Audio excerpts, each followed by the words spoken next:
खेती के प्रकार, टाइप्स ऑफ फार्मिंग।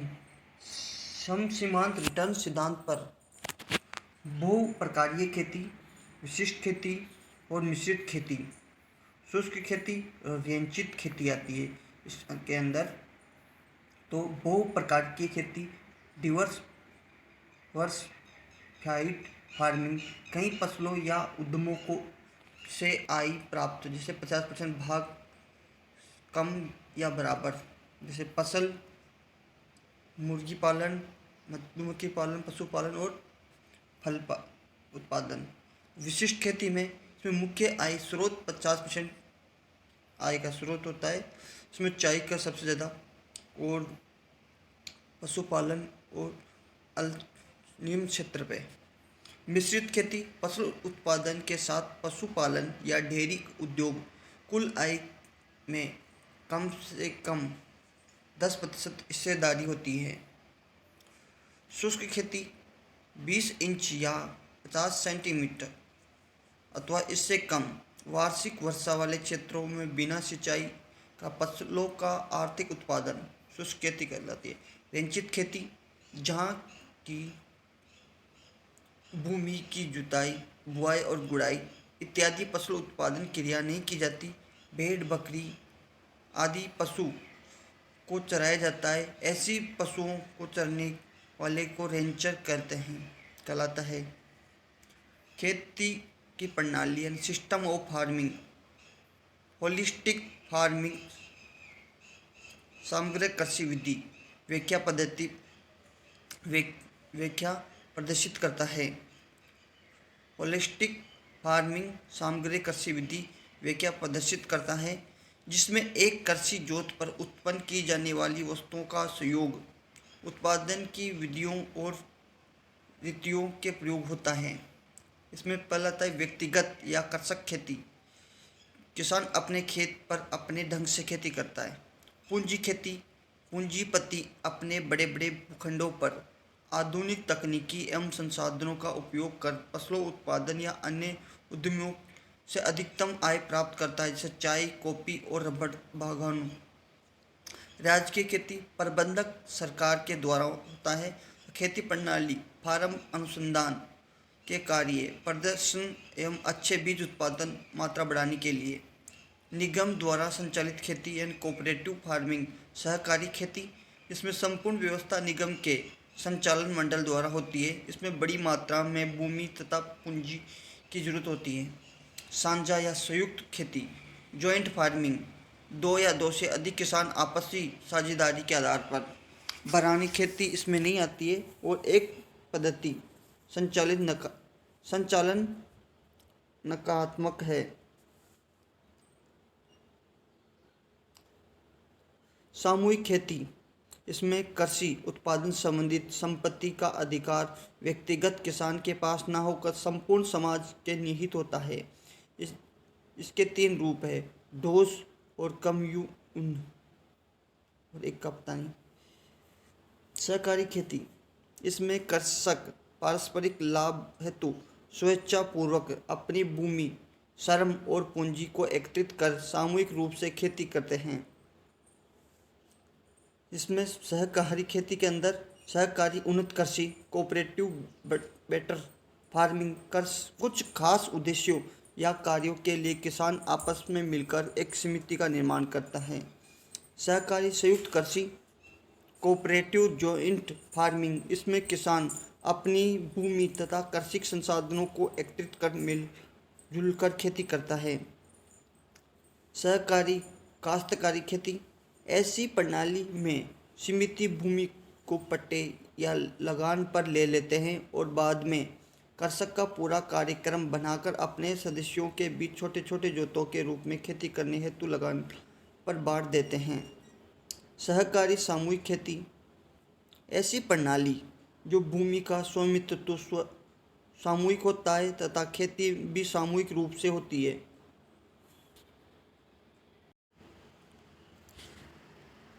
रिकार्डो की ट्रेड थ्योरी को माना गया है उत्पादन एक वस्तु है बढ़ते हुए प्रतिफल की। वार्षिक नियोजन प्लानिंग 2 प्रकार की होती है, वार्षिक नियोजन और दीर्घ नियोजन। तो एनुअल प्लानिंग में जब किसान केवल एक वर्ष हेतु योजना बनाता है, वार्षिक लेखा जोखा तैयार करता है। दीर्घकालीन योजना नियोजन या प्लानिंग, इसमें 5 से 10 वर्ष हेतु योजना बनाई जाती है। इसमें भविष्य में होने वाली सुधारों व विकास का अनुमान भी लगाया जाता है। आगत निरागत गुणांक और निश्चित के साथ कीमतों का मालूम हो तब पूर्वानुमान सिंगल वैल्यू एक्सपेक्टेशन होता है। फार्म आय व्यय यानी फार्म बजटिंग, फार्म पर योजना अवधि के दौरान होने वाला आय व्यय तथा वास्तविक लाभ संबंधित ब्यौरे का पूर्व अंकलन फार्म बजटिंग कहलाता है। तो इसमें 2 प्रकार की होती है बजटिंग, आंशिक अथवा उद्यमी बजटिंग और कुल अथवा पूर्ण फार्म बजटिंग। तो आंशिक अथवा उद्यम बजटिंग में जब फार्म के किसी एक उद्यम या किसी विशेष उत्पादन क्रिया या किसी विशेष साधन की मात्रा से प्राप्त होने वाला प्रतिफल का आय व्यापक यानी आय का बजट आंशिक बजट कहलाता है। कुल अथवा पूर्ण फार्म बजटिंग, जो फार्म में व्यापक हेर फेर होने पर संपूर्ण फार्म का आय व्यय गणना किया जाता है, इसलिए कुल अथवा पूर्ण फार्म बजटिंग के अंदर आती हैं। सामान्य वस्तु के लिए आय लोच धनात्मक, MC, MR2 तीनों बराबर स्थिति का उपयोग, मूल्य विभेद, काल्पनिक मांग ब्याज दर पर। MPC बराबर 0 हो तो उपभोग फंक्शन का आकार हॉरिजॉन्टल शेष। सर्वाधिक प्रति व्यक्ति भूमि ऑस्ट्रेलिया में है सबसे ज़्यादा, और कृषि व्यवसाय पर आश्रित देश है नेपाल। राष्ट्रीय आय वस्तुओं एवं सेवाओं की उत्पादित वह मात्रा जो एक की अवधि में देश के उत्पादन प्रणाली से अंतिम उपभोक्ता पूछती है। राष्ट्रीय आय क्या है? वस्तुओं एवं सेवाओं की उत्पादित वह मात्रा है तो एक की अवधि में देश की उत्पादन प्रणाली से अंतिम उपभोक्ता पहुंचाती है। भारत में केंद्रीय सांख्यिकी संगठन CSO के द्वारा राष्ट्रीय आय की गणना की जाती है। तो 1965 में कृषि कीमत आयोग APC स्थापना हुई। तो 1 जून 1997 से लक्षित सार्वजनिक वितरण प्रणाली प्रारंभ किया गया। देश में शुद्ध कृषि क्षेत्रफल 141.1 मिलियन हेक्टेयर यानी 46%, सकल कृषि के लिए 187 मिलियन हेक्टेयर। जोतों में सर्वाधिक संख्या वाला रखने वाला राज्य है यूपी। वर्ष 1948 में ग्रामीण सुधार नीति समिति की स्थापना हुई। स्वामित्व यानी ओनरशिप, रेतवारी पद्धति जो सरकार के पास होती है, मालवाड़ी पद्धति पूरे ग्राम के पास होती है, जमींदार या जागीरदार पद्धति आती है। जोत चकंदी 1905 में स्वेच्छा आधार पर न्यूनतम मजदूरी अधिनियम 1948 में पारित किया गया। बंधक मजदूर प्रथा 1975 में उन्मूलन पारित हुआ। जोखिम तथा अनिश्चितता भविष्य के उत्पादन में विभिन्नता जिसमें मापा नहीं जा सकता वो अनिश्चितता कहलाती है, और इसमें बीमा नहीं किया जा सकता। अगर इससे विभिन्नता को मापा जाए तब इसे जोखिम कहा जाता है और जोखिम का बीमा किया जाता है। तब फसल में 2 तरह का होता है, फसल बीमा 2 तरह का होता है, अनिवार्य और वैकल्पिक। ये अग्रदूत बीजमैन फ्रैंकलिन ने दिया। भारत में कपास, गेहूं, मूंगफली तथा आलू को फसल बीमा के अंतर्गत GIC जनरल इंश्योरेंस कॉर्पोरेशन के तहत 1973 में सर्वप्रथम लाया गई। राष्ट्रीय कृषि बीमा योजना श्री अटल बिहारी वाजपेयी 1999 में चालू किया गया था। तब 1985 में से प्रचलित कंप्रेसिव क्रॉप इंश्योरेंस स्कीम में गेहूं, धान एवं तिलहनी फसलों का बीमा होता था। न्यूनतम 5 वर्ष के लिए तैयार किया गया।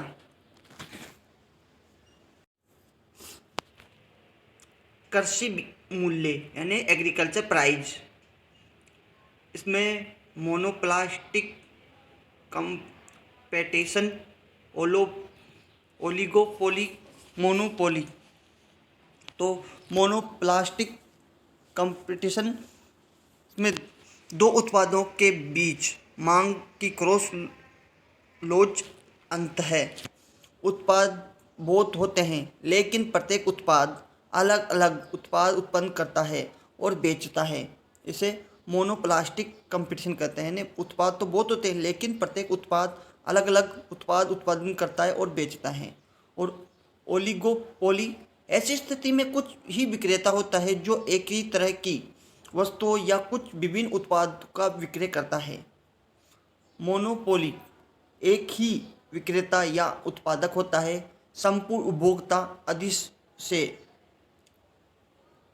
वस्तु की मांग लोचदार, वस्तु की कीमत कम और लाभ अधिक फर्स्ट डिग्री में शामिल होता है। यानी मोनोपोलिक में एक ही विक्रेता या उत्पादक होता है। मार्केटेबल सरप्लस, स्टॉक में कुल उत्पाद का वह हिस्सा जिससे किसान बेचने के लिए कुछ इच्छुक हो। और मार्केटेड सरप्लस में किसी एक समय में स्टॉक का वह हिस्सा जो जिससे बिक्री हेतु किसान बाजार में लेता है। तो मार्केटेबल का तो गया स्टॉक, जो कुल उत्पाद का वह हिस्सा जो किसान बेचने के लिए कुछ थोड़ा बहुत सामान लेके जाता है मार्केट में। और मार्केटेड में पूरा का पूरा सामान मार्केट में लेके जाता है। उपयोग तथा विनिमय मान के बीच का अंतर उपभोक्ता अधिशेय, उपभोग तथा विनिमय के मान के बीच का अंतर उपभोक्ता अधिशेय यानी कंज्यूमर सरप्लस है। तब मूल्य लोच, ईपी बराबर यानी इलास्टिक प्राइस है, relative changes in quality upon relative changes in price. तो इसका सूत्र है del Q upon P into P upon Q. लोच मांग, लोच व्याख्या प्रतिगमन और GLS और OLS के अंदर होती है लोच व्याख्या। पूर्ण लोच मांग और सापेक्ष आलोच मांग और इकाई लोचता और लोच मांग। पूर्ण लोच मांग, जब मूल्य परिवर्तन का मांग पर कोई असर नहीं पड़ता। यानी पूर्ण लोच मांग कंप्लीट इलास्टिक डिमांड, जब मूल्य परिवर्तन का मांग पर कोई असर नहीं पड़ता। ईपी बराबर 0, तो सीधी समतल रेखा दर्शाई जाती है। सापेक्ष आलोच मांग रिलेटिवली इलास्टिक डिमांड, जब मूल्य में गिरावट होने पर बेची गई वस्तु की मात्रा में अपेक्षाकृत कम वृद्धि होती है। जब मूल्य में गिरावट होने पर बेची गई वस्तु की मात्रा में अपेक्षाकृत कम वृद्धि होता है से 0 से ग्रेटर देन, उससे बड़ा ईपी उससे बड़ा 1 यानी भाग वक्र अपेक्षाकृत फ्लैटर होता है यानी रिलेटिव लोचदार होगा। इकाई लोचता यानी यूनिट इलास्टिक, मूल्य में जितना परिवर्तन होता है उतना ही कीमत में बदलाव के साथ वस्तु में कुल उत्पादन में ही परिवर्तन होता है। यानी कि इकाई लोचता होती है, मूल्य में जितना परिवर्तन होता है उतना ही परिवर्तन मांग में होता है। तो कीमत में बदलाव के साथ वस्तु का कुल उत्पादन स्थिर रहे तो इकाई लोचता होगी। तो ईपी बराबर 1 यानी एक उत्पादन फलन का संकेत स्तर प्रतिफलन का है।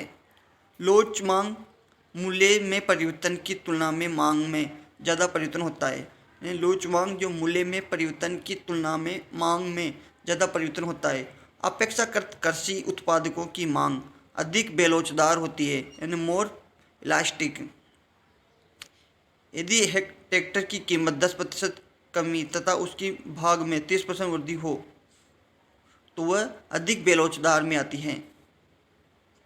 यदि y बराबर b0 एंड b1 x1 और पूर्ति लोचदार हो तो pc ऋणात्मक होगा। वस्तु की मांग में बदलाव का अर्थ है movement on same curve. Petrol और ऑटोमोबाइल्स के बीच मांग की क्रॉस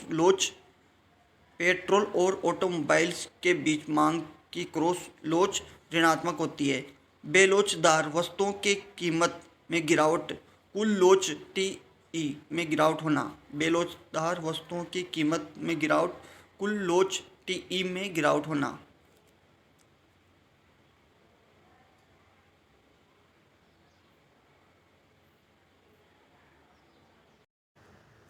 संपत्ति,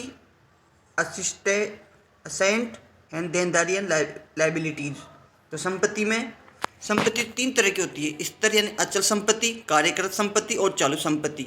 स्तर अचल संपत्ति में या फिक्स असिस्ट में नकद में आसानी से नहीं बदला जा सकता, जैसे भूमि और भवन।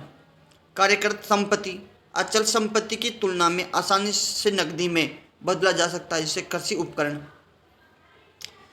इसको वर्किंग असिस्ट बोलते हैं कार्यकृत संपत्ति को। चालू संपत्ति यानी करंट असिस्ट, इसे आसानी से नकदी में बदला जा सकता है, जैसे बीज, उर्वरक, हाथ में उपलब्ध नकद और बिक्री हेतु पशुधन। देनदारी एंड लाइबिलिटीज, ये भी 3 तरह की होती है। दीर्घकालीन, मध्यकालीन देनदारी और चालू देनदारी। तो दीर्घकालीन में चालू लेखा काल के दौरान जमा कराने की आवश्यकता नहीं होती है, यानी किसमें दीर्घकालीन के अंदर चालू लेखा काल में दौरान जमा कराने की आवश्यकता नहीं होती है। मध्य देनदारी में वर्तमान में टाला जा सकता है, लेकिन 1 वर्ष के अंदर ही देना होता है। चालू देनदारी ऐसी देनदारी जो किसी भी वक्त तुरंत मांगा जा सकता है, जैसे बीज, उर्वरक और अल्पकालीन ऋण। ऋण प्राप्त के लिए बंधक रखी गई संपत्ति, सर्वपार्श्वतक प्रतिभूति।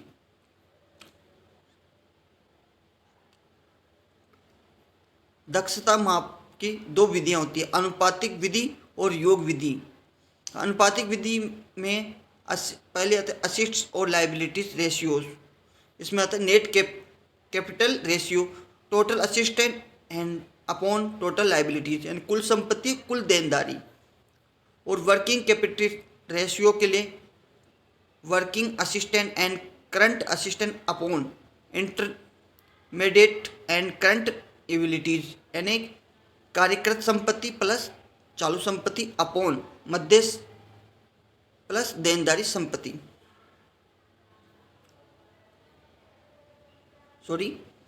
कार्यकृत संपत्ति प्लस चालू संपत्ति अपॉन मध्य देनदारी और चालू देनदारी। तो करंट रेशियो में करंट असिस्टेंट और करंट लाइबिलिटीज। और डेबिट इंक्लूड्स रेशियो में different liabilities and upon net worth. Economic ratio में उसमें rate of turnover, gross income upon total assistant into 100। इसकी उपयोगिता पूंजी की कमी की दशा में होता है, यानी इसकी उपयोगिता पूंजी की कमी की दशा में होता है। नेट इनकम प्रति hectare, total returns farm fixed farm resource upon total hectare. Cost ratios, gross ratio बराबर total expansion upon gross income. Fixed ratio में fixed expansion upon gross income. और अपॉर्चुनिटीज रेशियो में ऑपरेटिंग एक्सपेंस। लाइबिलिटीज परिसंपत्ति से अधिक हो तब इसे नेट वर्थ में रखते हैं, वो परिसंपत्ति की तरफ।